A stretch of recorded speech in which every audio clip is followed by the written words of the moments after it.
প্রিয় শিক্ষার্থীবৃন্দ, বিসিএসি কলেজের রসায়ন অনলাইন ক্লাসে সবাইকে স্বাগত জানাচ্ছি এবং দুর্গাপূজার শারদীয় শুভেচ্ছা জানাচ্ছি সবাইকে। তোমরা সবাই ভালো আছো? জি স্যার, আলহামদুলিল্লাহ। আপনি কেমন আছেন? আছি ভালো আমিও। আজকে আমি আলোচনা করব সংযোজন পলিমার এবং ঘনীভবন পলিমার প্রস্তুতি এবং এদের ব্যবহার সম্পর্কে। তো শুরুতে সংযোজন পলিমার প্রস্তুতি।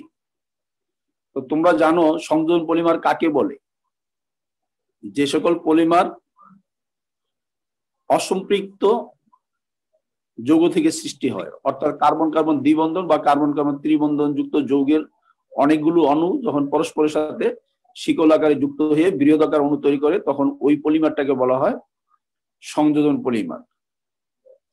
আর ঘনীভবন পলিমার যখন দুটি ভিন্ন কার্যকরীমূলক যৌগের একই বা একাধিক যৌগের ভিতরে পরস্পরের সাথে যুক্ত হওয়ার সময় একটা সরল অণু যেমন H2 বা HCl অণু অপসারিত হয় এবং পলিমার সৃষ্টি হয়, তখন উৎপন্ন পলিমারটাকে বলা হয় ঘনীভবন পলিমার এবং ওই প্রক্রিয়াটাকে বলা হয় ঘনীভবন পলিমারকরণ। অর্থাৎ সংযোজন পলিমার প্রস্তুত হবে অসম্পৃক্ত যৌগ থেকে, যেমন অ্যালকিন থেকে অথবা অ্যালকাইন থেকে, যেখানে কার্বন কার্বন দ্বিবন্ধন বা ত্রিবন্ধন থাকবে, অর্থাৎ পাই বন্ধন থাকবে। পাই বন্ধনযুক্ত যৌগ থেকে সংযোজন পলিমার সৃষ্টি হবে। আর ঘনীভবন পলিমার সৃষ্টি হবে দুটি ভিন্ন কার্যকরীমূলক যুক্ত যৌগ থেকে।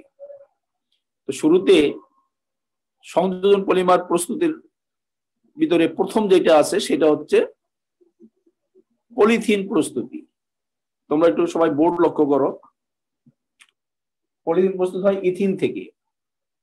ইথিনকে উচ্চ চাপ আর উচ্চ তাপমাত্রায় যদি অক্সিজেন প্রভাবকের উপস্থিতিতে বিক্রিয়া সংঘটিত করা হয় তাহলে পলিথিন তৈরি হয়। এই পলিথিন, এটার ব্যবহারটা কি? ব্যবহারটা তোমরা অনেকটা জানো। যেমন পলিথিনের যেমন শপিং ব্যাগ তৈরি করা হয়, তাছাড়া প্লাস্টিকের যে কাপ, মগ, পানির বালতি, পানির ট্যাঙ্ক ইত্যাদি তৈরি করার জন্য এই পলিথিন ব্যবহার করা হয়। এর পরের যেটা সংযোজন পলিমার সেটা হচ্ছে পলিপ্রোপিলিন। এটা বোর্ড লক্ষ্য করো। পলিপ্রোপিলিন হচ্ছে প্রোপিলিনের পলিমার, অর্থাৎ প্রোপিনের পলিমার। বিক্রিয়াটা তোমরা বোর্ডে লক্ষ্য করো।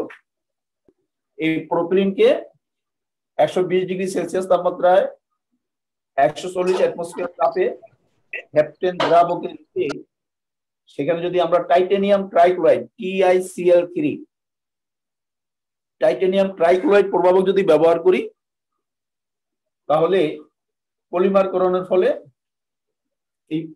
এই পাই বন্ধনটা সবসময় ভাঙবে। সংযোজন পলিমারকরণে তোমরা একটু খেয়াল রাখবে, এই পাই বন্ধনটা ভাঙলে এই কার্বন এবং এই কার্বন নতুন করে বন্ধনে যুক্ত হবে। তখন কি হয়?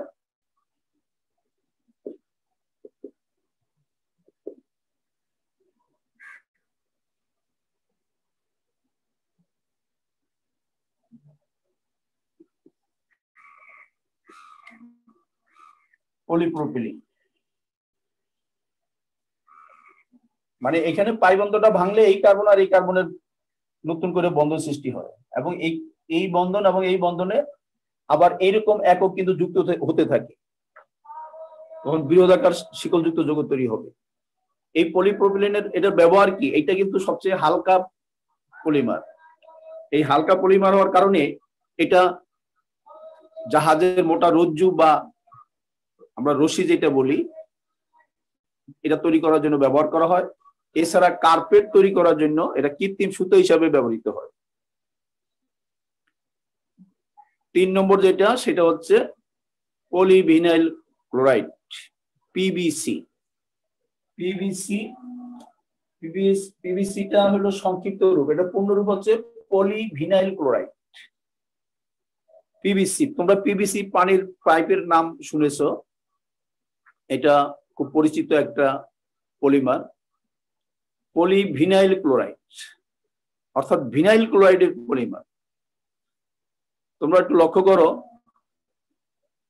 মনোমারটা যদি তোমরা বুঝতে পারো তাইলে কিন্তু পলিমারটাও বোঝা যায়। যেমন আমি একটু আগে বললাম পলিথিন, পলিথিন হচ্ছে ইথিনের পলিমার, অর্থাৎ ইথিন যদি তুমি বুঝতে পারো পলিথিনও বুঝতে পারবে, জাস্ট পাই বন্ধনটা ভেঙে দুই দিকে ওই মনোমার গুলো পরস্পরের সাথে যুক্ত হয়। তেমনি ভাবে একটু আগে যেটা বললাম যে পলিপ্রোপিলিন বুঝতে হলে প্রোপিলিন বুঝতে হবে, একইভাবে পলিভিনাইল ক্লোরাইড যদি বুঝতে হয় তোমাকে ভিনাইল ক্লোরাইড জানতে হবে। অর্থাৎ পলিভিনাইল ক্লোরাইড হচ্ছে ভিনাইল ক্লোরাইডের পলিমার। তাহলে ভিনাইল ক্লোরাইডটা কি, এটা কিভাবে প্রস্তুত হয় তোমরা একটু বোর্ড লক্ষ্য করো। এটা হচ্ছে কি ইথাইন বা অ্যাসিটিলিন। এই অ্যাসিটিলিন গ্যাস এর সাথে যদি আমরা হাইড্রোজেন ক্লোরাইড গ্যাস 160 থেকে 250 ডিগ্রি সেলসিয়াস তাপমাত্রায় উত্তপ্ত করি, সাথে মার্কিউরি ক্লোরাইড প্রভাবক যদি ব্যবহার করা হয় তখন ভিনাইল ক্লোরাইড তৈরি হয়। এখানেও দেখো এই পাই বন্ধনটা ভাঙবে, এই পাই বন্ধন ভাঙলে এই কার্বন এবং এই কার্বন নতুন করে বন্ধনে আবদ্ধ হবে, তখন এইভাবে বন্ধনটা খালি হবে। অর্থাৎ এই পাই বন্ধন ভাঙলে এই কার্বন নতুন করে বন্ধন সৃষ্টি করবে, এই কার্বন নতুন করে বন্ধন সৃষ্টি করবে, সেখানে একটার সাথে এই হাইড্রোজেনটা আসবে আর একটার সাথে এই ক্লোরিনটা যাবে।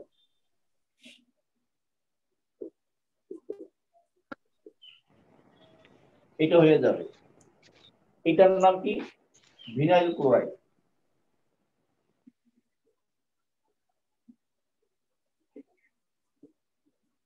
এই ভিনাইল ক্লোরাইডই হলো কি, দেখো তাহলে ভিনাইল মূলক হচ্ছে এইটা,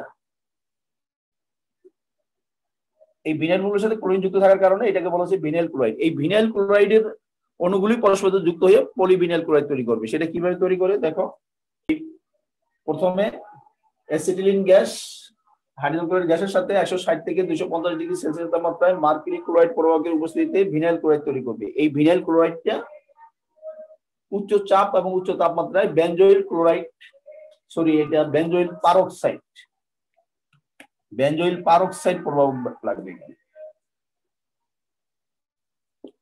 এই বেনজোইল পারক্সাইড প্রভাবকের উপস্থিতিতে বিক্রিয়া করলে তোমরা একটু লক্ষ্য করো, এখানে যে পাই বন্ধনটা আছে এই পাই বন্ধনটা ভেঙে যাবে। এই পাই বন্ধন ভাঙলে এই কার্বন এবং এই কার্বন নতুন করে বন্ধন সৃষ্টি করতে পারবে, অর্থাৎ এরকম বন্ধন খালি হয়ে যাবে। তখন এই এককটা বারবার যুক্ত হবে, তখন কি হবে,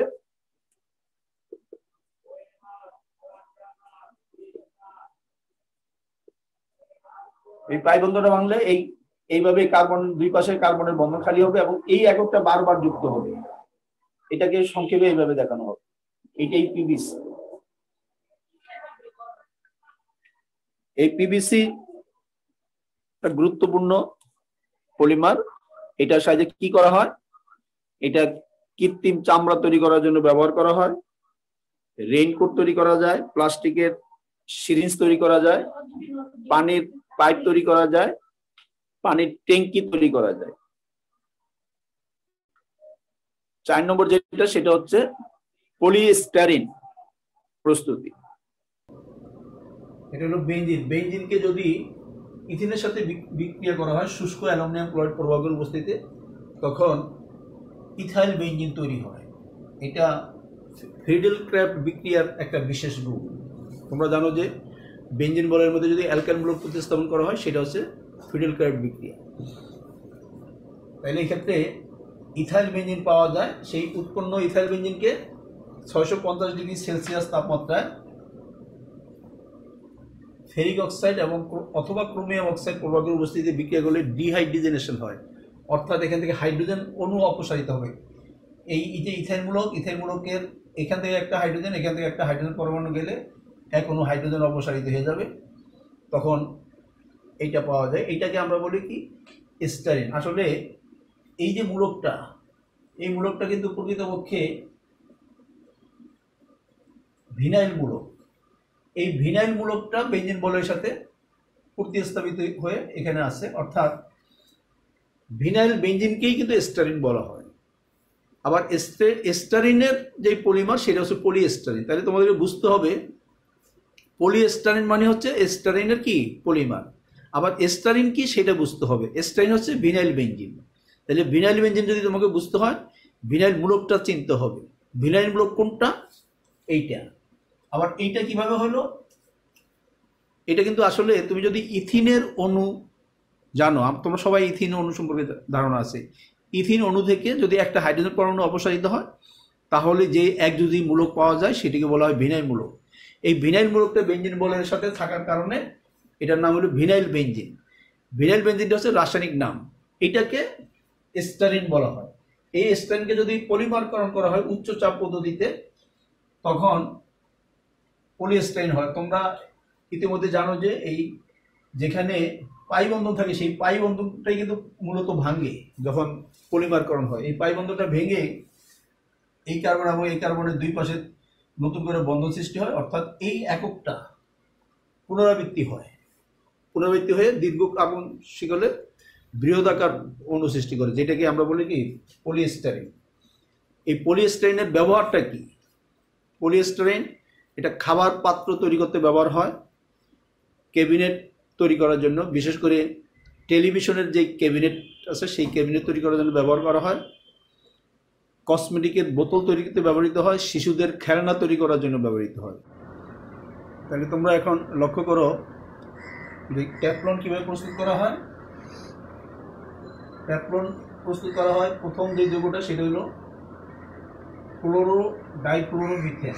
এইটা মূল যৌগটা হলো মিথেন। সেই মিথেন থেকে একটা হাইড্রোজেন পরমাণু একটা ক্লোরিন দ্বারা প্রতিস্থাপিত হয়, আর দুইটা হাইড্রোজেন পরমাণু দুইটা ফ্লোরিন পরমাণু দ্বারা প্রতিস্থাপিত হয়। এই জন্য এটার নাম কি?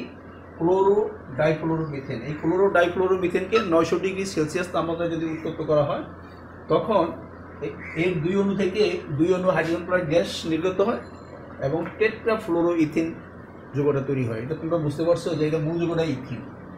ইথিন থেকে 4টা হাইড্রোজেন পরমাণু 4টা ফ্লোরিন পরমাণু দ্বারা প্রতিস্থাপিত হয়। এই জন্য এটার নাম কি? টেট্রাফ্লোরোইথিন। এই টেট্রাফ্লোরোইথিনের পলিমারকরণের ফলেই কিন্তু পলিটেট্রাফ্লোরোইথিন পাওয়া যায়, যেটাকে বলা হয় বাণিজ্যিকভাবে ট্যাফলন। এটা কিভাবে করা হয়? এই টেট্রাফ্লোরোইথিনকে পলিমারকরণ করা হয় ফ্যান্টন বিকারকের উপস্থিতিতে উত্তপ্ত করা হয়। ফ্যান্টন বিকারকটা কি? ফ্রাস সালফেট এবং হাইড্রোজেন পারক্সাইডের যে মিশ্রণটা এটাকে বলা হয় ফ্যান্টন বিকারক। এই ফ্যান্টন বিকারক সহ যদি উত্তপ্ত করা হয় তখন এখানে পাই বন্ধন ভাঙলে এই এককটা পুনরাবৃত্তি হয়। পুনরাবৃত্তি হয়ে দীর্ঘ কার্বন শিকলযুক্ত যৌগ তৈরি হয়, যেটিকে আমরা বলি ট্যাফলন। এই ট্যাফলন কিন্তু এটি তাপ ও বিদ্যুৎ অপরিবাহী একটি শক্ত প্লাস্টিক, যার কারণে এটি রান্নার জন্য নন স্টিক প্যান হিসাবে ব্যবহার করা হয়। তাছাড়া বৈদ্যুতিক ইনসুলেটর যেই পদার্থগুলো যন্ত্রপাতি আছে সেগুলো তৈরি করার জন্য ব্যবহার হয়। এছাড়া জাহাজের রজ্জু এবং ভাল্ব তৈরি করার জন্য ব্যবহার করা হয়। এতক্ষণ পর্যন্ত আমরা আলোচনা করলাম যুত পলিমার বা সংযোজন পলিমার প্রস্তুতি। এখন আলোচনা করব ঘনীভবন পলিমার প্রস্তুতি। ঘনীভবন পলিমার কি সেটা আমি শুরুতেই বলেছি। ঘনীভবন পলিমার এখানে বিভিন্ন ধরনের আছে, বিশেষ করে দুটি ঘনীভবন পলিমার তোমাদের এই পাঠ্যপুস্তকে আছে। সেই প্রথমটি হচ্ছে নাইলন 66, আরেকটা হচ্ছে ড্যাক্রন বা টেরিলিন। তো শুরুতে নাইলন 66 প্রস্তুত কিভাবে করা হয় সেটি তোমরা একটু বোর্ডের দিকে লক্ষ্য করো। নাইলন 66 তৈরি করার জন্য প্রথম যেই দুইটা যৌগ দরকার সেটা হচ্ছে এডিপিক অ্যাসিড এবং হেক্সামেথিলিন ডাইঅ্যামিন। এটার নাম কি? Adipic acid. এটা কিন্তু দেখো 6 কার্বন বিশিষ্ট একটা কার্বোক্সিলিক অ্যাসিড, যেটা ডাই কার্বোক্সিলিক অ্যাসিড। এটা রাসায়নিক নাম হচ্ছে ইউকে পদ্ধতির নাম হচ্ছে হেক্সেন 1,4 ডাইইউক অ্যাসিড। এই যে হেক্সেন 1,4 ডাইইউক অ্যাসিড এটাকে বাণিজ্যিকভাবে বলা হয় এডিপিক অ্যাসিড। এই এডিপিক অ্যাসিড এর সাথে হেক্সামেথিলিন ডাইঅ্যামিন। হেক্সামেথিলিন দেখো 6টা মেথিলিন মূলক আছে। আমরা জানি CH2টাকে বলা হয় মেথিলিন মূলক। হেক্সামেথিলিন ডাইঅ্যামিন, দুইটা এমন অ্যামিনো মূলক আছে, এই জন্য এটার নাম হেক্সামেথিলিন ডাইঅ্যামিন। এই দুইটা যৌগকে যদি 200 ডিগ্রি সেলসিয়াস তাপমাত্রায় উত্তপ্ত করা হয় তখন ঘনীভবন বিক্রিয়ার মাধ্যমে একটা সরল অণু, অর্থাৎ এক্ষেত্রে পানির অণু অপসারিত হয়। কিভাবে অপসারিত হয়? এখানে কার্বক্সি মূলক আর এখানে অ্যামিনো মূলক থেকে H মিলে এখন পানি অপসারিত হয়ে এই যৌগটা তৈরি হয়।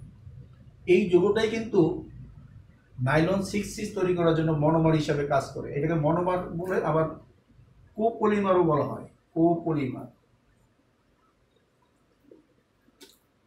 এই মনোমারটা যদি আমরা পলিমারকরণ করি, টাইটানিয়াম ডাইঅক্সাইড প্রভাবকের উপস্থিতিতে যদি তাপ দেওয়া হয়, তখন পলিমারকরণের ফলে নাইলন 6,6 তৈরি হয়। এই যৌগটাকে আমরা বলছি কি নাইলন 6,6। এটা তোমরা খেয়াল করো যে এখানে এর এন সংখ্যক অণু যখন পরস্পর সাথে যুক্ত হয়, তখন একটা অণুর এইচ এবং আরেকটা অণুর এদিকে যদি আরেকটা এই মূলক আসে, তখন এর ওএইচ মিলে পানির অণু অপসারিত হয়। পানির অণু অপসারিত হয়ে কিন্তু এই মনোমারটার অনেকগুলো অণু পরস্পর সাথে শিকল আকারে যুক্ত হইয়া বড় একটা অণু সৃষ্টি করবে, যেটাকে আমরা বলি নাইলন 6,6। এবং তোমরা নাইলন 6,6 খেয়াল করো, এইটাকে বলা হয় অ্যামাইড পলিমার। এটা একটা পলিঅ্যামাইড বলা যায়। কেন? এই যে এটার ভিতরে CONH মূলকটা, এই মূলকটা থাকে, এটা নাম কি অ্যামাইড মূলক। এই মূলকটাই কিন্তু প্রত্যেকটা জোড়ায় জোড়ায় থাকবে, এই কারণে এটা পলিঅ্যামাইড পলিমার বলা হয়। নাইলন 6,6 এর ব্যবহারটা কি? অটোমোবাইলস টায়ার তৈরি করার জন্য এই সুতা হিসাবে ব্যবহার করা হয়, শক্ত প্লাস্টিক নাইলন 6,6। এছাড়া এর ব্যবহার কি আছে? এটি মাছ ধরার জালের সুতা, মাছ ধরার জালে যে সুতা ব্যবহার করা হয় সেটা তৈরি করার জন্য ব্যবহার হয়। টুথব্রাশ যেটা আমরা ব্যবহার করি সেটাই নাইলন 6,6 দ্বারা তৈরি হয়। এছাড়া নাইলনের বিভিন্ন কাপড় চোপড় তৈরি করার জন্য ব্যবহার হয়। এছাড়া মোজা তৈরি করার জন্য নাইলন 6,6 এর ব্যবহার আছে। এখন আমরা দ্বিতীয় যেটা ঘনীভবন পলিমার অর্থাৎ টেরিলিন বা ডেক্ট্রন, সেটা নিয়ে আলোচনা করব। তোমরা একটু বোর্ডের দিকে লক্ষ্য করো। ডেক্ট্রন বা টেরিলিন প্রস্তুত করা হয় বেঞ্জিন 1,4-ডাইইক অ্যাসিড এর সাথে ইথিলিন গ্লাইকলের পলিমারকরণ প্রক্রিয়া। এক্ষেত্রে এই যে বেঞ্জিন 1,4-ডাইইক অ্যাসিড, এটিকে টেরিথেলিক অ্যাসিডও বলা হয়। এই টেরিথেলিক অ্যাসিড এর সাথে ইথিলিন গ্লাইকল, তোমরা ইথিলিন গ্লাইকল জানো যে ইথিলিনের পাই বন্ধনটা ভেঙে দুইটা হাইড্রোজেন যুক্ত হইলে এটাকে বলা হয় ইথিলিন গ্লাইকল। 200 ডিগ্রি সেলসিয়াস তাপমাত্রায় অ্যাসিড প্রভাবকের উপস্থিতিতে পলিমারকরণ করলে এক্ষেত্রে ঘনীভবন বিক্রিয়া হয়। ঘনীভবন বিক্রিয়াটা কিভাবে হয়?